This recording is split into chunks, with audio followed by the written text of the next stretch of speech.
அனைத்து விவசாயிகளுக்கும் வணக்கம். நான் சுப்பிரமணியன், ருக்ஷோ பைடெக். இன்னைக்கு நம்ம பார்க்க போகிறது ரொம்ப முக்கியமான கிராப் கேபேஜ். இது வரைக்கும் நம்ம பார்க்கல. கேபேஜில் வரக்கூடிய கிளப் ரூட் டிசீஸ்ன்னு சொல்லுவோம், அதாவது வேர் முடிச்சு நோயின்னு சொல்லுவோம். இது வந்துச்சுனாக்க அந்த மண்ணுக்கு மேலே பார்த்தீங்கன்னாக்க இலைகள் எல்லாமே முதல்ல வாட ஆரம்பிக்கும். தண்ணி அதிகமாக தேங்கி நின்னாலுமே வெயில் அதிகமாக வரப்போ ரொம்ப அதிகமாக வாடும், மஞ்சள் கலரில் மாறும். அதுக்கப்புறம் பார்த்தீங்கன்னாக்கா அந்த செடியோட வளர்ச்சி ரொம்ப குன்றி போகும். இங்கேயும் அங்கேயுமா பார்த்தீங்கன்னா திப்பியாக அங்கங்கே செடி உட்காந்து போயிடும், வளர்ச்சி இருக்காது. அந்த மண்ணுக்கு கீழே பார்த்தீங்கன்னாக்கா வேரில் முக்கியமாக முடிச்சா நல்லா உப்பி போய் கிளப் ரூட்டுன்னு சொல்லுவோம், அது நல்லா உப்பி போயிருக்கும். அந்த வேரெல்லாம் பார்த்தீங்கன்னா சில சமயம் கிழிஞ்சு போயிடும், டிஸ்டார்ஷன் ஆயிரும். ஸோ இதனாலே பார்த்தீங்கன்னாக்க சத்துக்கள் எடுக்கிறது ரொம்ப ரொம்ப கஷ்டமாக இருக்கும். அந்த செடிக்கு போக போக என்ன ஆகும்னாக்க அந்த வேர் அழுக ஆரம்பிக்கும், ஒரு மாதிரி துர்நாற்றம் அடிக்கும். அதுவே செகண்டரி இன்ஃபெக்ஷனான சாஃப்ட் ராட் அப்படின்னு சொல்லுவோம், ஒரு விதமான அழுகல். அதுக்கு அது முன் உதாரணமாக இருக்கும். ஸோ இதுதான் அறிகுறிகள். இப்போ இது எதனால வருது அப்படின்னு பார்த்தோம்னாக்கா முக்கியமாக மண்ணில் உங்களுக்கு அசிடிக் சாயிலாக இருந்தால், அதாவது பிஹெச் 7 கம்மி, ஒரு 5லேருந்து 6 அந்த ரேஞ்சில் குறைஞ்சி போச்சுனாக்க உங்களுக்கு அசிடிக் சாயிலில் அதிகமாக இருக்கும். முக்கியமாக அந்த கேபேஜ் மலை பிரதேசங்கள் இருந்தாலும் கண்டிப்பாக அசிடிக்காக தான் இருக்கும். அப்போ இது அதிகமாக பரவுதல் இருக்கும். அதுக்கப்புறம் பார்த்தீங்கன்னாக்க இது விதைகள் மூலிமா பரவுது, காற்று மூலியமாகவும் பரவுது. முக்கியமாக இந்த எக்யூப்மெண்ட்ஸ் மூலியமா பரவுது. நம்ம உள்ள யூஸ் பண்ணுற டிராக்டர், ஒரு சில மெஷினரிஸ் எல்லாம் யூஸ் பண்ணுறோம் பார்த்தீங்களா, அது மூலியமாகவும் பரவுது. அப்புறம் பக்கத்தில் இருக்க கலைகள் மூலியமாகவும் அது வருது. சரிங்க சார், இப்போ இதெல்லாம் வந்துருச்சு, இதுக்கு என்ன தடுப்பு முறைன்னா, சார் உடனே கடைக்கு போங்க மருந்து வாங்கிட்டீங்க. இல்லை சார், மருந்துன்றது இப்போதான் கண்டுபிடிக்கப்பட்டது. சரிங்களா, இதுக்கு ஒருங்கிணைந்த பயிர் பாதுகாப்பு மெத்தட் இருக்கு. என்ன பண்ணணும் அப்படின்னாக்க, மண் அசிடிக்கா இருக்கும் பட்சத்தில் நம்ம சுண்ணாம்பு கொஞ்சம் கொஞ்சமா வருஷத்துக்கு ஒரு வாட்டி கொஞ்சம் கொஞ்சமா கொடுக்கலாம். ஒண்ணு. ரெண்டாவது, ஒரே மாதிரியான இந்த குடும்பத்தை சார்ந்த பயிர்களை நம்ம தவிர்த்துட்டு கிராப் ரொட்டேஷன், பயிர் சுழற்சி பண்ணலாம்.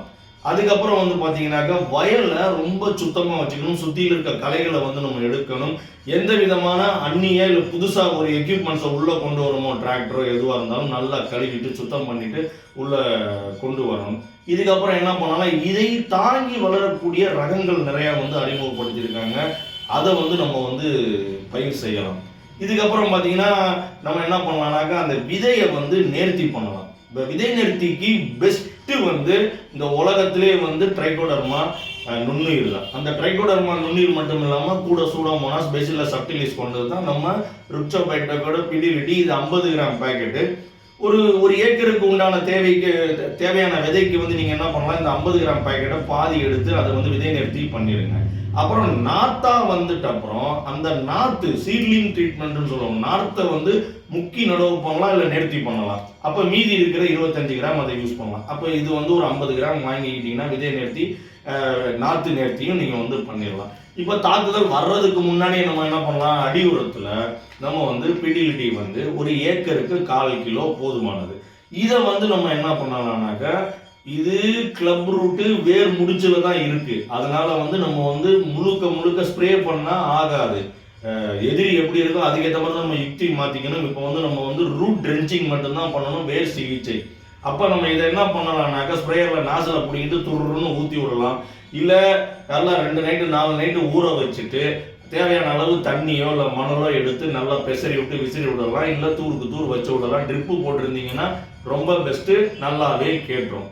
இப்போ இது வந்துச்சுன்னா நான் சொன்னேன் நடுவில் ஒரு பாயிண்ட்டு, சத்துக்கள் எடுக்கிறது ரொம்ப கம்மியாயிடும். எனக்கு இது வேரில் தான் பிரச்சனை இருக்கு. அப்போ நீங்கள் என்ன பண்ணலாம்னாக்க, நீங்கள் ஒரு டோஸு நம்ம பெர்டிலிட்டி ஏக்கருக்கு 1/4 கிலோ இதுவும் கொடுத்தீங்கன்னா, இது உங்களுக்கே தெரியும் 7 சத்துக்கள் இருக்கு, எடுத்து கொடுக்கும். அப்போ இந்த கிளப் ரூட் பெரிய பிரச்சனை. இந்த பிரச்சனைக்கு நம்மகிட்ட இருக்கிற இந்த பிடிலிட்டின்ற ஒரே ஒரு ப்ராடக்டே போதுமானது. ஆனால் நீங்கள் ஒருங்கிணைந்த பயிர் பாதுகாப்பு மெத்தடில் பண்ணீங்கன்னா நல்ல கண்ட்ரோல் கிடைக்கும், கூட பெர்டிலிட்டியும் கலந்துக்குங்க. ஸோ அனைத்து விதமான முட்டைக்கோஸ் விவசாயிகள் அனைவரும் பிடிலிட்டி மற்றும் பெர்டிலிட்டியை பயன்படுத்தி லாபம் அடையுமாறு அன்புடன் கேட்டுக்கொள்கிறேன். நன்றி, வணக்கம், தேங்க்யூ, பாய்.